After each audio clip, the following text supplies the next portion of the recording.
매일 아침을 뉴스로 깨웁니다. 신율의 출발 새아침.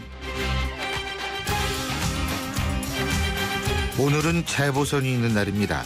오늘 재보선이 치러지는 곳 4곳인데요. 그렇다면 여야는 각각 몇 석을 획득해야 이번 재보선에서 이겼다고 얘기할 수 있을까요?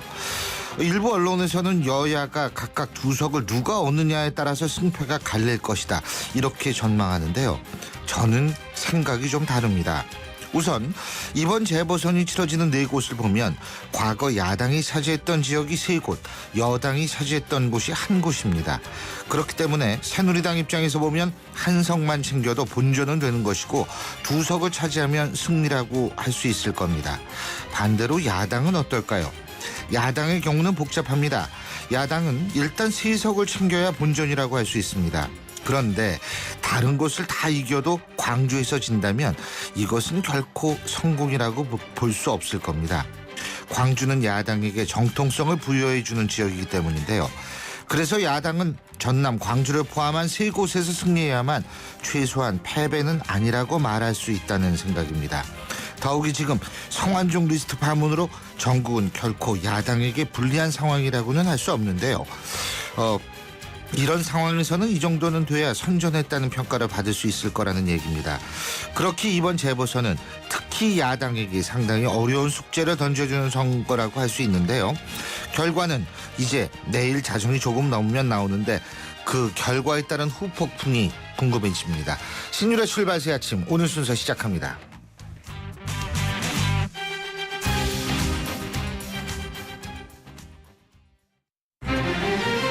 신율의 출발 새아침. 촌철살인 헤드라인. 촌철살인 헤드라인, 오늘도 이숙현 시사 컬럼니스트 나와 계십니다. 어서 오십시오. 네, 안녕하세요. 예, 첫 번째 촌철살인 헤드라인 어떤 겁니까? 이 네. 얘기하는데 왜 이렇게 웃음이 나오지 자꾸. 네, 예. 이 정치적으로 민감한 사안에 대해서는 헤드라인만 보더라도 각 진영의 입장이나 해석을 엿볼 수 있을 것 같은데요. 예. 몇 개 좀 쭉 읽어드리겠습니다. 경향신문은 성완종 사면이 문제라는 박 대통령, 이런 헤드라인을 뽑았습니다. 예. 사과는 하지 않고 과거 정권을 겨냥한 수사 지침을 내렸다, 이런 부제를 달았고요. 예. 한겨레 신문은 선거 하루 전날 대통령에 계산된 병상 정치라는 헤드라인을 달았습니다. 또 한국과 중앙일보는 좀 비슷했습니다. 성완종 특사 규명, 박 대통령의 역공이라는 단어를 동시에 썼고요. 예. 조선일보 같은 경우는 박 대통령, 성완종 2차례 사면 진실 밝혀야, 뭐 이런 내용들을 담았습니다. 그렇군요.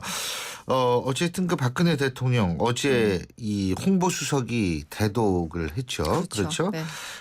그 내용을 보면은 뭐 꼭 이렇게 그 성완종 특사 문제만, 이게 사면이라고 얘기하는 것보다 사실 특사가 맞는 표현이거든요. 특사, 일반 네. 사면도 있고 특별 사면도 그렇죠. 있으니까요. 네네네네. 예.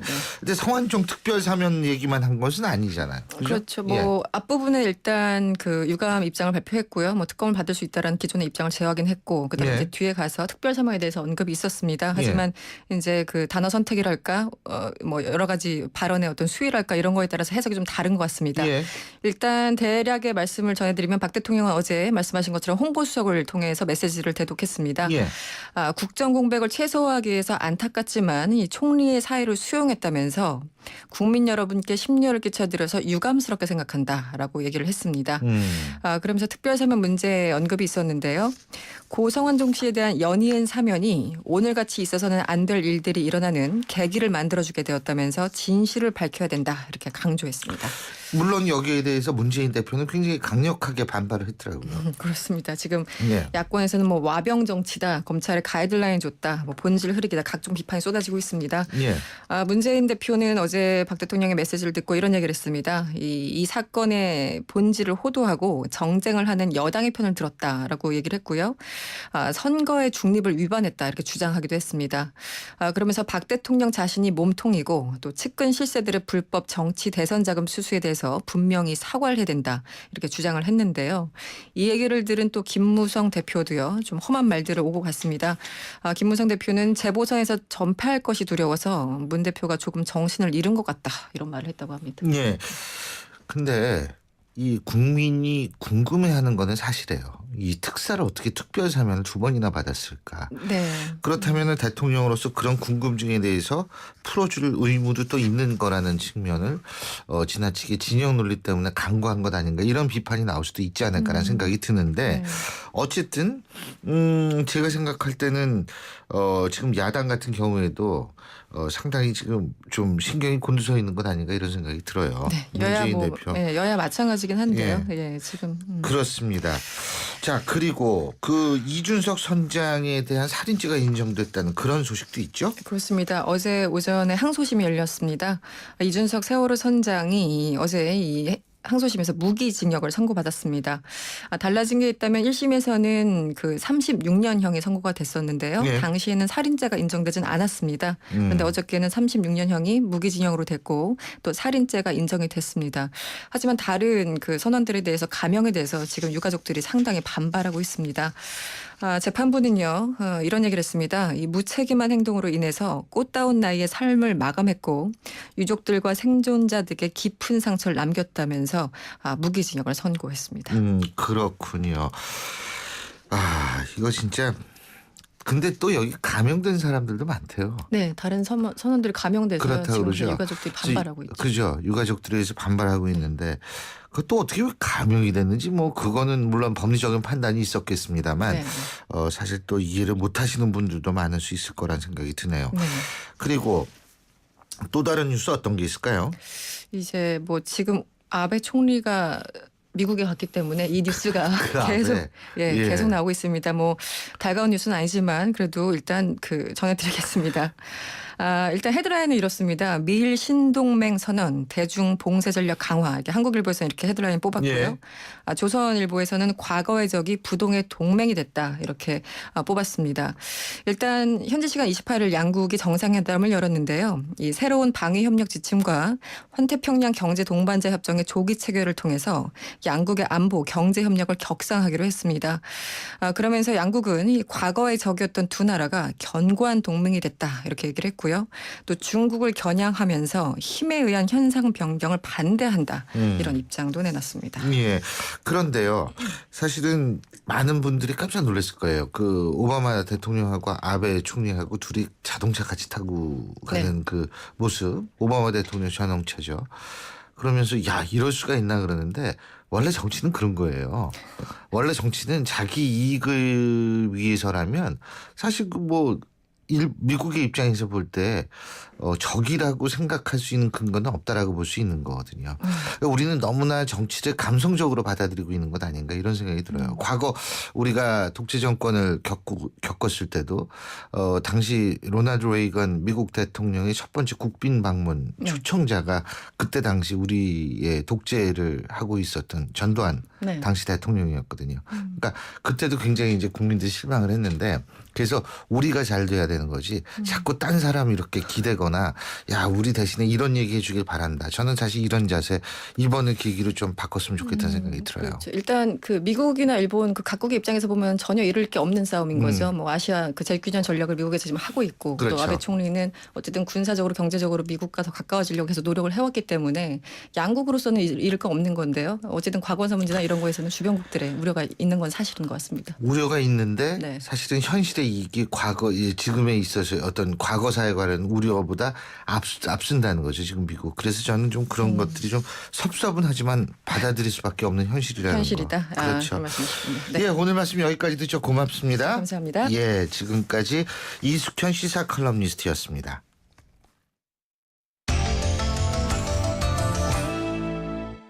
신율의 출발세 아침 1부 순서는 여기까지고요. 잠시 뒤 2부에서 뵙죠.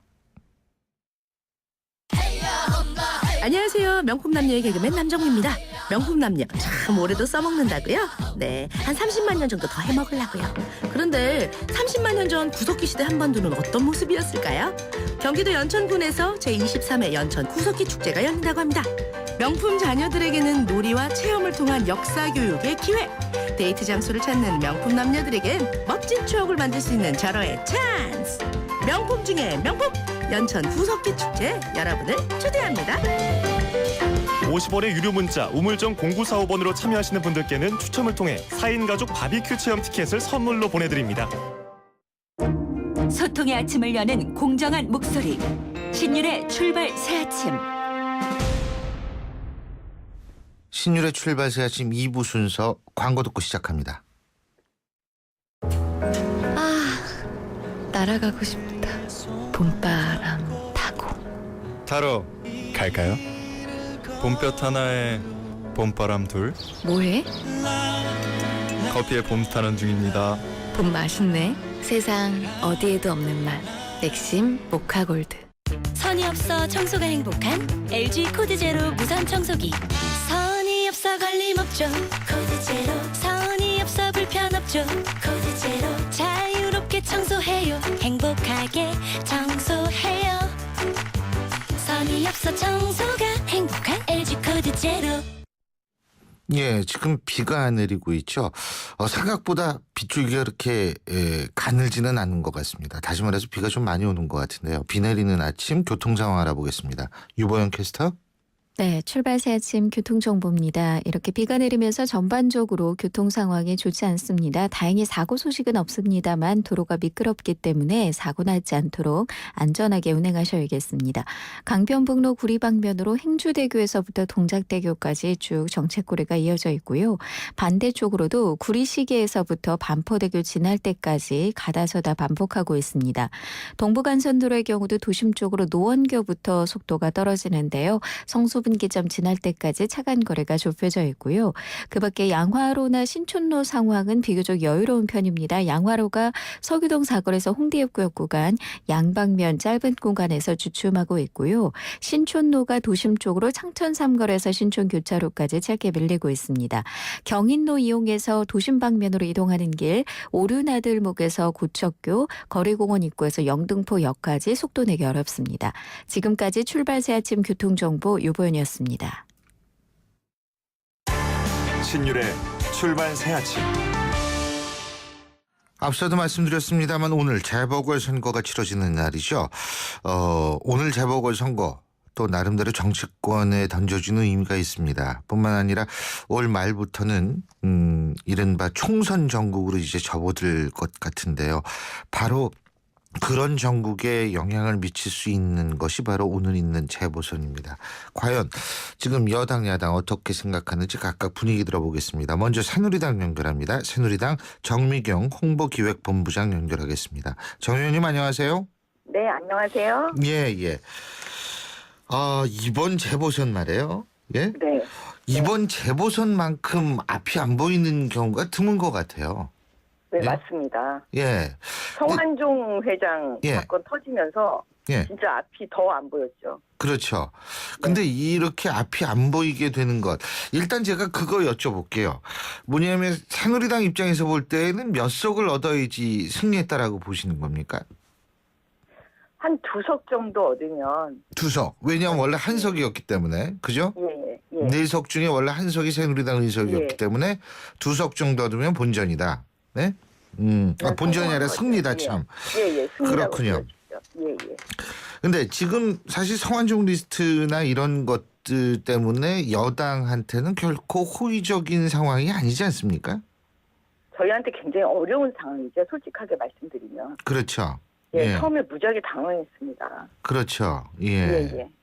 그런데 이제 그런 성완종 리스트 거기에다가 이제 어제 박근혜 대통령이 대국민 담화가 있었지 않습니까? 네. 이 대국민 담화에서 성완종 전 회장에 대한 특사 문제를 거론함으로써 이게 또 논란이 되고 있는데 이런 것들을 어떻게 보십니까? 지금 현재의 전국에서. 어차피 지금 대통령께서 무언가는 말씀하시라고 지금 정치권에서 계속 요구를 하고 있었잖아요. 예. 근데 이제 그 특별사면 얘기한 부분에 선거중립 위반은 그렇게 얘기하는 건 아닌 것 같고요. 예. 그냥 대통령 입장에서 제가 좀 말씀을 좀 드리면 예. 이번에 국무총리 그다음에 친박 핵심 그러니까 대통령의 가장 측근들이 지금 다 어떻게 보면 리스트에 있는 거잖아요. 예, 언급이 되고 있죠. 예. 그런 상황에서 이제 그 성역 없는 수사를 하라. 그러면은 측근들 다 내놓은 거거든요. 예. 대통령 입장에서는.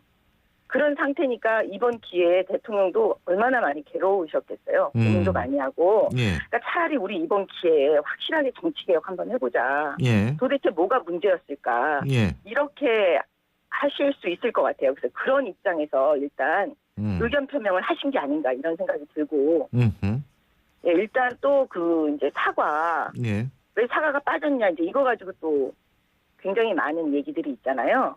예. 근데 이제 그것도 좀 대통령 입장에서 좀 생각을 좀 해보면 네.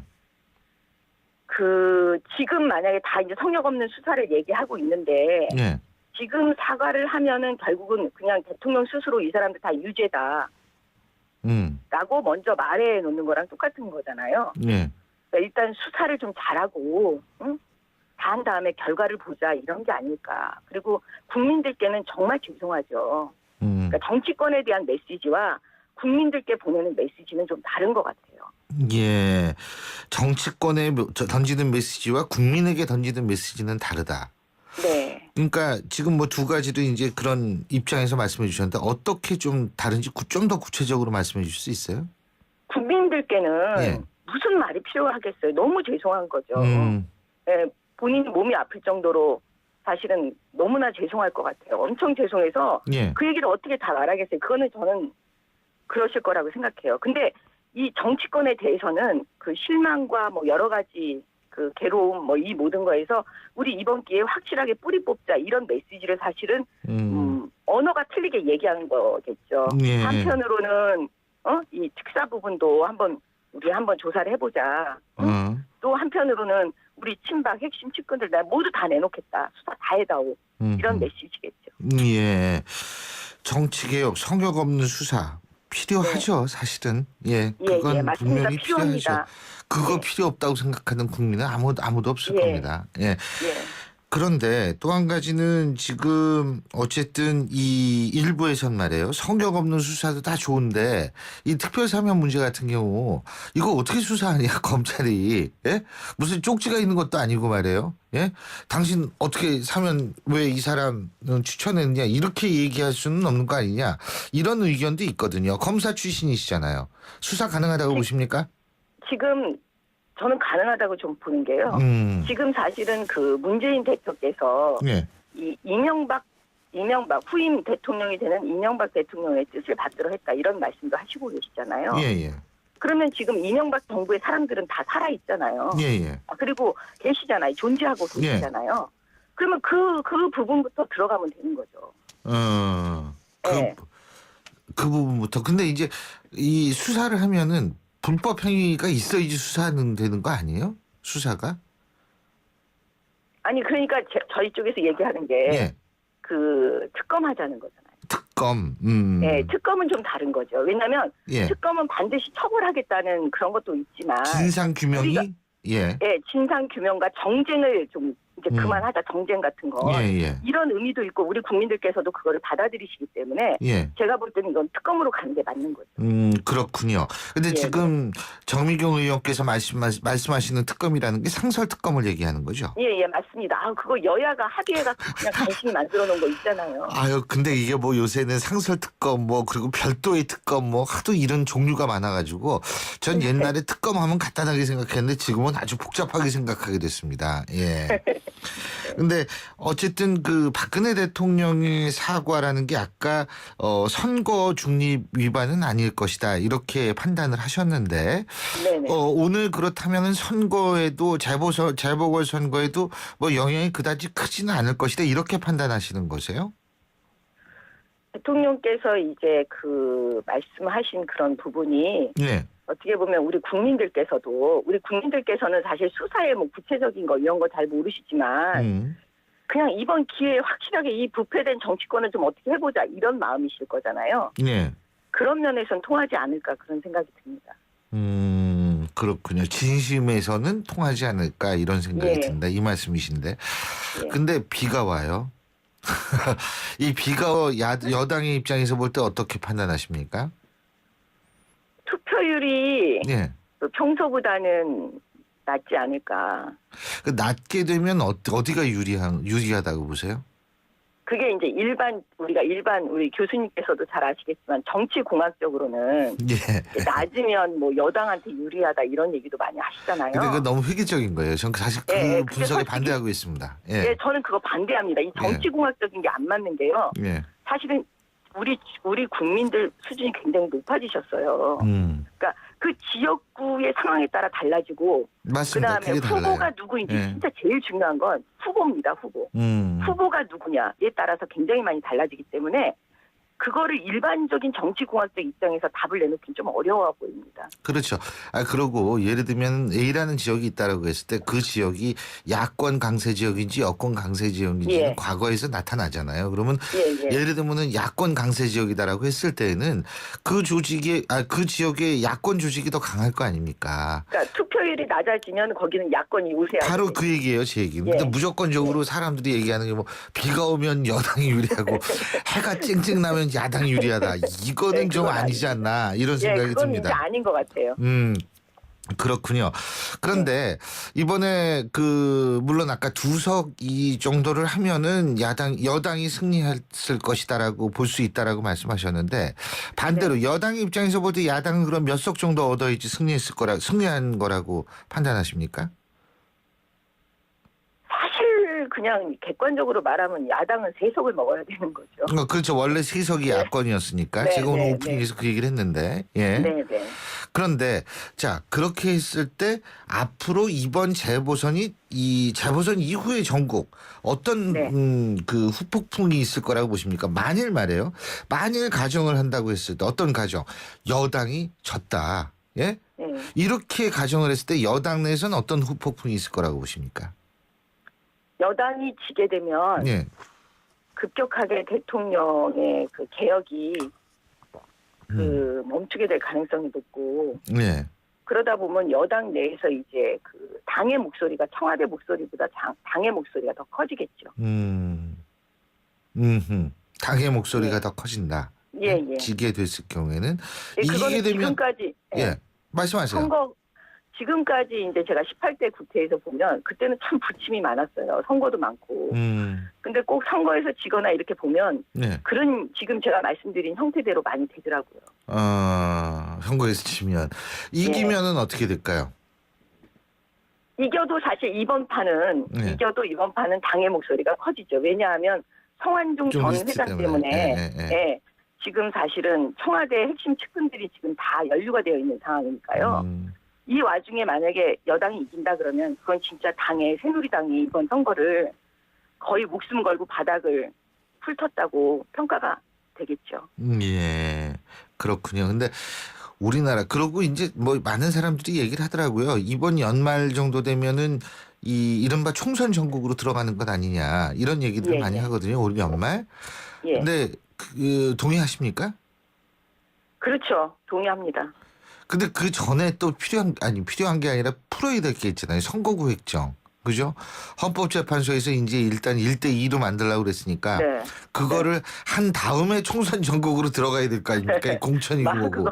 예? 그건 맞습니다. 예, 맞습니다. 그런데 그 산을 넘기가 쉬울 것 같지가 않은데요? 저도 쉬울 것 같지는 않습니다. 그죠? 네. 그러니까 앞으로 이런 그 전국을 어떻게 헤쳐나갈지 저는 그런 부분이 좀 상당히 좀 걱정스럽다는 생각이 들어요. 이게 무조건 그냥 뭐 선거구 획정 없이 올 연말 된다 그러면 뭐 공천 가지고 싸우기만 하면 되는 건데 이게 선거구가 달라지니까 이게 얼마나 복잡하시겠어요. 그 전에 예를 들면 야당이 주장하는 권역별 비례대표 뭐 이런 식으로 좀 바뀔 가능성도 있다고 보세요? 근데 그거를 하려면 지금 그 전제 조건이 국회의원 숫자를 늘려야 되는 거죠.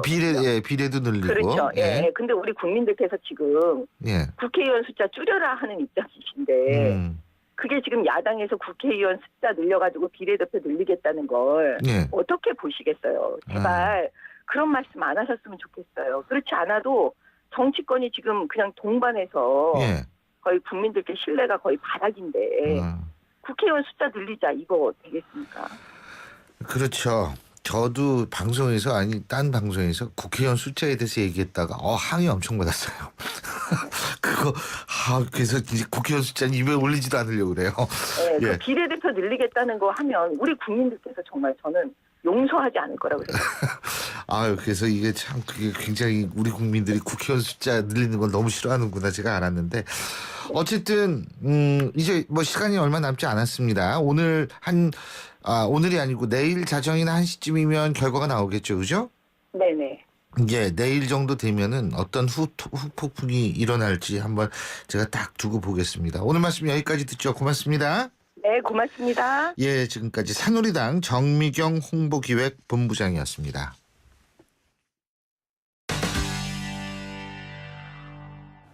예, 두 번째 작심 인터뷰인데요. 네팔 대지진이 일어난 지 벌써 5일이 됐습니다. 네팔 정부는 물론 각국에서 도움의 손길을 보내고 구조와 구호 작업에 총력을 기울이고 있지만 상황이 녹록치 않다고 하죠.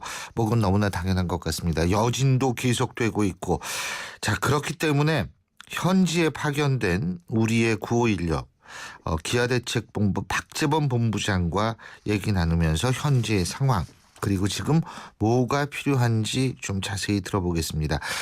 물론 이것이 국제전화기 때문에요. 그리고 네팔의 지금 통신 사정이 상당히 좋지 않습니다. 그래서 저희가 대화가 오가는 과정 속에서 약간의 시간적 지연이 있을 수 있음을 청취자 여러분께서 양해해 주시면 감사드리겠습니다. 자, 기아대책본부 박재범 본부장 연결합니다. 본부장님 안녕하세요. 네, 안녕하세요. 네팔 예. 긴급구 현장에 나와 있는 기아대책 박재범 본부장입니다. 예, 지금 거기 몇 시죠? 지금 4시 반 조금 지나가고 있습니다. 오후요, 새벽이요? 예, 새벽 4시 반. 새벽 4시 반 조금. 저희 인터뷰 때문에 또 일찍 일어나셨을 텐데. 지금 뭐 기온이 어느 정도 돼요? 현지 기온은 지금 한국 날씨하고 좀 비슷해요. 그래서 한 10도 정도 되는 것 같습니다. 새벽 기온이. 예, 10도요. 비는 안 오고요. 비 하루에 한 번씩 매일같이 오는데 지금은 비는 안 오는 것 같습니다. 비도 매일같이 와요, 거기? 예, 지금 매일 하루에 한 번씩 비가 계속 오고 있는 지금 상황입니다. 그렇군요. 근데 지금 우리 박재범 본부장께서 계신 지역이 네팔 어디입니까? 예, 저희는 이번에 지진 사망자가 가장 많이 발생한 신도 8쪽 지역의 시파가시라는 지역에서 활동하고 있어요. 예. 이 지역은 카트만두에서 한 60km 정도, 차로 한 2시간 반 정도 걸리는 지역입니다. 예. 근데 이번 지진이 결국 네팔 전역에 피해를 주지 않았습니까? 그렇죠? 네네, 맞습니다. 전역 중에서도 아까 신도 8쪽이라고 그러셨나요? 네네네. 이 지역이 가장 피해가 심하고. 지금 예. 네, 저희 기아대책이 어제 4월 28일자 네팔 현지 신문인 깐티뿔 신문을 좀 봤었는데요. 예. 지금 네팔 전역에 한 사망자가 한 4,264명, 그리고 부상이 한 6,862명 중 한 11,200명 중에 사상자가 났는데요. 예. 지금 현재 저희가 나와 있는 신도8 쪽 지역이 1,176명으로 사망자가 가장 많이 발생한 지역이고 예. 카트만두 지역이 한 1,029명으로 그 뒤를 잇고 있습니다. 그렇군요. 지금 그러면 현재 거기에 모습이 어떻습니까? 현지 모습은 말로 표현할 수 없이 아비규환의 현장이죠. 집이 완전히 무너져 있고 사람들이 아직도 시신을 수습하지 못한 채 정말 주저앉아 있는 그런 시리에 빠져 있는 그런 모습이 있고요. 이제 정부에서 지원하려고 하는 그런 발걸음들이 있지만 아직도 피해 현장이 너무 크기 때문에 사람들이 어떻게 감당할 수 없는 그런 모습들을 보고 있습니다. 예. 그러니까 지금 계신 신도8쪽이랑 이 발음이 전 어떻게 되는지 잘 모르겠는데 이쪽 지역 신도8촉입니다. 신도8촉. 예? 신도8촉 지역이라는 데에서는 그러면 거의 건물이 남아난 게 지금 없다 이런 말씀이세요? 예, 많은 지역의 피해 지역이 대부분이 이제 이 지역이 흙으로 벽돌을 고서 이렇게 지은 집들이 많다 보니까요.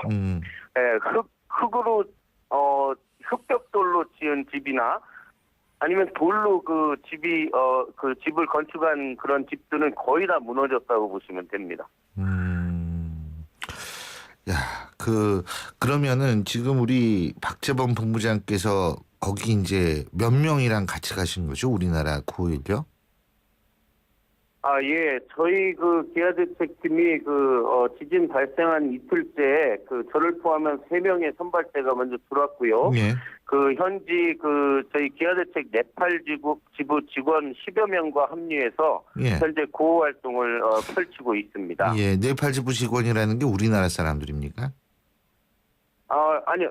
한국 직원도 있고요. 현지 그리고 직원도 있고. 현지에 저희 기아대책 직원, 알겠습니다. 기아대책 직원도 있고 그렇습니다. 그러니까 기아 대책 본부시니까 결국은 이제 네. 지금 필요한 난민이라고 말씀을 드릴 수밖에 없죠. 천재지변 때문에 지금 집을 잃고 이런 분들에게 일단 식량 지원, 식량 구호가 일단 첫 번째 활동이신 겁니까? 그러면?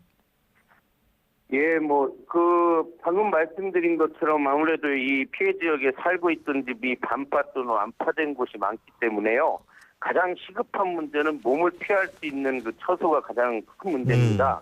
그리고 말씀드린 것처럼 매우 매일같이 비가 오고 있어서 또 땅바닥에 습기와 한기가 계속 올라오고 있어서 2차적인 질병이 우려가 되고 있거든요. 그래서 지금 저희 기아대책은 텐트와 매트리스 또 식료품을 중심으로 해서 물품 공급을 계속하고 있고요. 계속 이 약품과 의료 지원도 계속 계획하고 진행할 예정으로 있습니다. 예, 제가 그럼 하나하나씩 좀 여쭤볼게요. 지금 텐트하고 매트리스 말씀하셨는데 지금 그러면 이 신도 8쪽 지역에 가장 피해가 크다는 그 지역의 주민들의 상당수가 이제 텐트에서 사는 거 아니겠어요? 그죠? 예? 네네네네. 그러면은 그 텐트가 지금 부족한 상황입니까? 텐트가 현재 좀 품귀 현상이 일어서요. 아무래도 만드는 양은 한정돼 있고 그렇다 보니까 텐트를 구하기도 쉽지 않고 또 대부분의 사람들이 비닐이나 또 넓은 천 같은 거를 이어서 텐트처럼 그렇게 나와서 생활을 하고 있습니다. 또 여진이 계속되다 보니까 그나마 집에 남아있는 사람들도 지금 공포에 떨고 있으면서 밖으로 다 나와서 밖에서 생활하고 있는 그런 상태로 지금 현재의 모습이 보이고 있습니다. 지금도 여진이 계속된다고 말씀하셨는데 본부장님께서도 무슨 여진 같은 걸 느끼고 계십니까 지금? 도착하신 이후? 여기서 잦은 여진들은 지금 조금씩 느껴지고 있고요. 한 진도 4에서 5의 여진이 저희가 온 날 저녁에도 있었고요. 또 어제 새벽 또 오후에 계속해서 지진이 일어나고 있어서 저도 자다가 마치 이렇게 밑으로 몸이 이렇게 당겨지는 그런 느낌을 받은 여진을 이렇게 느끼고 하고 있습니다. 자, 그리고 식료품 말씀하셨는데 식료품 공급이 제대로 정부나 구호단체에서 원활하게 이루어지지 않고 있습니까 지금 현재? 정부 아무래도 이제 정부에 보면은 저희가 2004년부터 이 긴급구호를 하다 보면요, 항상 이 물품 배분 문제나 또 정부의 지원이 어렵다는 것들을 토로하고 있습니다. 그런데 이 네팔 정부 저희가 대책본부를 가봤는데 정부가 피해 상황조차도 제대로 파악되지 않는 그런 아주 좀 심각하고요. 또 정부 자체로도 상당히 당황한 상태이기 때문에 알겠습니다. 지원이 참 어려운 그런 상황 속에 놓여 있습니다. 마지막으로 한 가지만 간단하게 말씀해 주시죠. 지금 제일 필요한 거 우리 국민들이 만일 모금을 하거나 뭐 하려면 뭐가 제일 필요합니까? 아까도 말씀드렸지만 가장 지금 필요한 것이 텐트 또 식량, 물 이런 생필품 전반에 관한 것들이 상당히 좀 필요하고 있습니다. 그게 네네네. 그래서 저희 기아대책에서도 지금 기아대책 홈페이지나 SNS 또 다음 희망회나 네이버 해피빈을 통해서 기아대책을 검색하시면 쉽게 이 후원을 하실 수가 있습니다. 알겠습니다. 전화번호 같은 것도 있으세요? 기아대책 대표번호 02544-9544 02-544-9544 기아대책으로 전화 주시면 예. 자세하게 후원의 방법을 알려드릴 수 있습니다. 알겠습니다. 이 현지 사정이 상당히 어려운데요. 예. 대한민국 국민의 예. 아낌없는 후원을 부탁드립니다. 02-544-9544, 02-544-9544. 알겠습니다. 예, 현지에서 정말 고생 많으실 텐데요. 하지만 그럼에도 네. 불구하고 거기서 인류애를 한껏 발휘해 주시기 바라겠습니다. 오늘 말씀 잘 들었습니다. 고맙습니다. 네, 감사합니다. 예, 지금까지 네팔 현지에서 구호팀을 꾸려서 지금 구호활동 벌이고 있는 기아대책본부의 박재범 본부장이었습니다. 가나다라 마바사 자카타파 전해주고 싶은 얘기 바람병에 담으면 한글이 모자랄지도 몰라. 병 하나에 담을 수 없는 초정탄산수 이야기. 파란을 일으키다. 초정탄산수. 어떤 자동차가 좋은 차일까요? 마력이 좋은 차? 디자인이 좋은 차? 연비가 좋은 차. 현대자동차는 말합니다. 서비스까지 좋아야 진짜 좋은 차라고. 국내 최다 네트워크 현대자동차 공식 정비 서비스 블루핸즈. New thinking, new possibilities. 현대자동차. 신율의 출발사 지금 2부 순서는 여기까지입니다. 잠시 후에 뵙죠.